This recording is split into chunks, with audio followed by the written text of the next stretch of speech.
ताले देखिए आज को मैजिक हम दुईटा ग्लास लेछि दुईटा नॉर्मल पानी रखछि हैला अतन गोटे ग्लास रे किछि इनो मिसे देबी हैला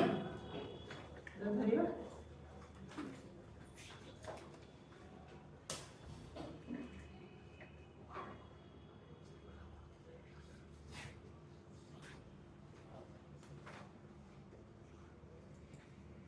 देखो एक कैंडल को बैठी देखेंगे हां देखो ऐसे रेडी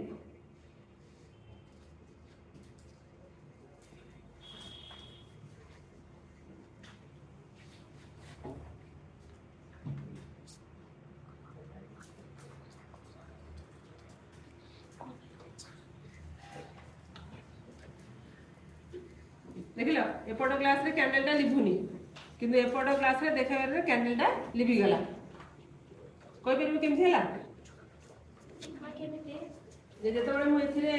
इनो मिसेली इनो आ जल मिसिबा द्वारा सेतिरु कार्बन डाइऑक्साइड सृष्टि होला अंगारकाम्ल गैस सृष्टि होला हम जति अंगारकाम्ल टा निया लिभेबे साहाय्य करे सेति पय कैंडल टा कोन होला बुझियला तो मैजिक बोली किछि नै जा सब होछि केवल साइंस